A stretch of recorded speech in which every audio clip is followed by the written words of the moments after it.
If you're from England, perhaps you know this Sunday as Mothering Sunday. Because in England, the tradition is that on the fourth Sunday of Lent, everyone is supposed to come to church, come to Mother Church, to come and to honor women. It's a Sunday where we remember Mary, the mother of our Lord Jesus Christ, and we come and gather as the children of the church to celebrate the reality that God's desire is to bring life to us. And the symbol for life is our mothers.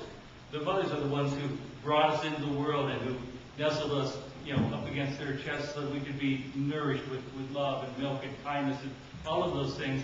So it's known as Mothering Sunday. Sometimes it's called Rose Sunday because on the fourth Sunday in Lent, we oftentimes, if we're well-to-do parishes, will change out the purple and replace them with rose-colored vestments to kind of a pause of refreshment for the Sunday. In fact, a lot of Protestant churches call this Refreshment Sunday because it's a day where we kind of lighten up on that Lenten discipline that we've been involved in, and it's kind of time for cookies and ice cream and things like that. Just for today, just a little bit, so we can, get past that. It's also a way of remembering that we're on a journey. And right at this point in the season of Lent, we're beginning to make our shift of focus. The first part of Lent, we're kind of looking at ourselves and our need to get back to the disciplines of prayer and Bible study, and kind of looking at our lives and looking at how God may want us to change our lives.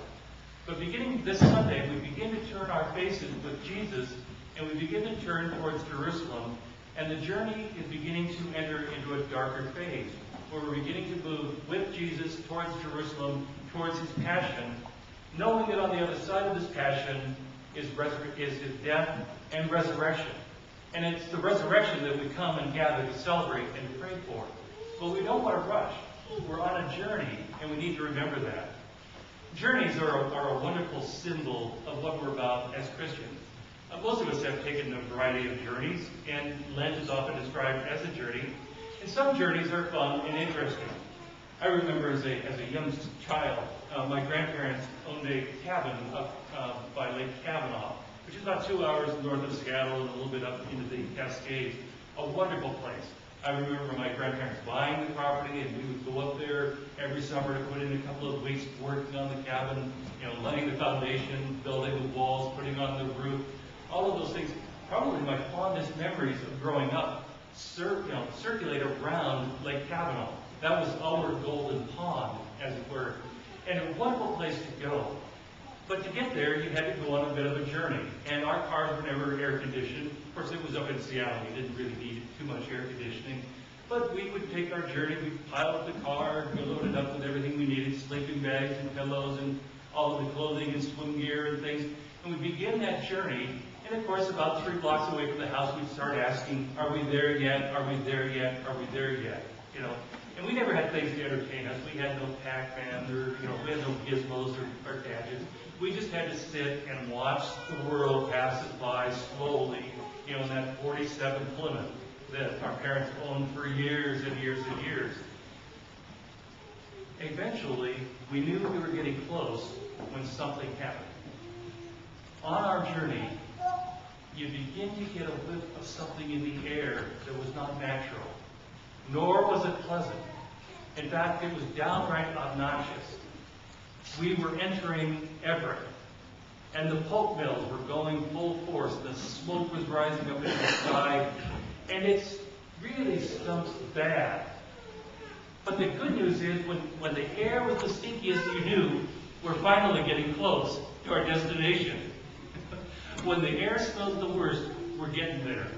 And we knew that in about 45 minutes later, we would finally be at Lake Kavanaugh, where the air was fresh and clean, and the water just as fresh and clean and wonderful.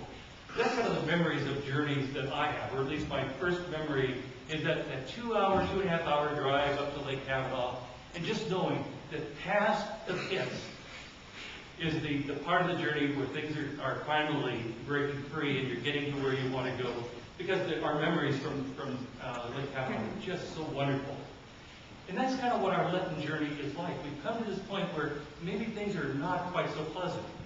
I can remember another journey when our family took a trip from Seattle down to visit relatives in Phoenix, Arizona. We went by car. We couldn't afford planes and couldn't afford to take the train. But we had our trusty 47 Plymouth.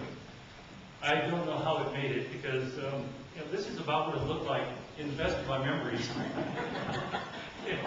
I don't remember that it ever looked better than that. It may have, But it wasn't the car that I remember about that trip going down to Phoenix, Arizona from Seattle, Washington. What I remember is that about 5 blocks out of Seattle, as we began the journey, I came down with the bumps. Oh, And all I remember of the 2 weeks that we were on this trip was seeing the world through the little window. All I saw was sky. For the entire drive down to Arizona, didn't see any of the states. Got down there, and all I saw of Arizona was one cactus and a little patch of grass outside the window of my aunt and uncle's house.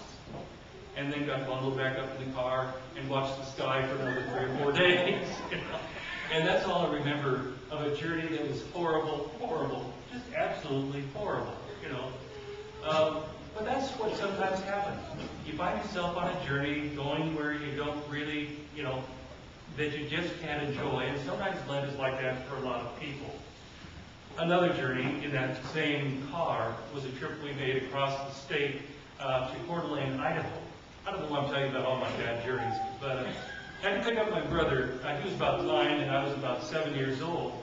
And as far as I know, I'd never been across the state of Washington, but he was hard of hearing, and so he was at a special camp on Lake Coeur d'Alene in the Panhandle of Idaho. And it was time for my mother to go get him, and she didn't want to make the trip by herself, and my dad was working, so she said, "Keith, get in the car, we're going to go pick up Blaine." And I thought this was really exciting. But we got in the car, and we made our trip, and as soon as we got across the Cascades, we got into eastern Washington. And eastern Washington in those days was kind of like areas around Bakersfield or Death Valley, dry, desolate, hot, and horrible. But that was tolerable. That wasn't so bad. What happened was we finally got to Lake Coeur d'Alene, which is absolutely beautiful.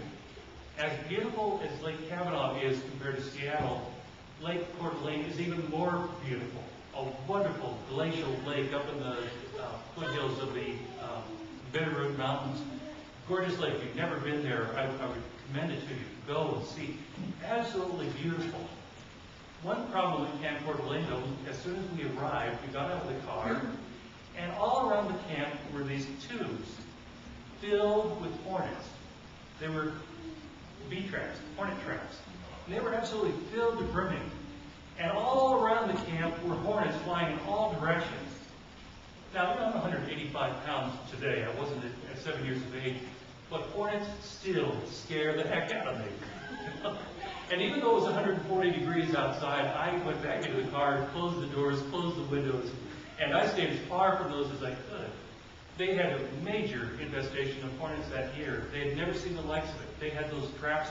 They were everywhere, about every 10 feet, hornet traps. And they'd fill them up, and every night they would empty them. And every day they'd fill up again. I had never seen such a horrible thing.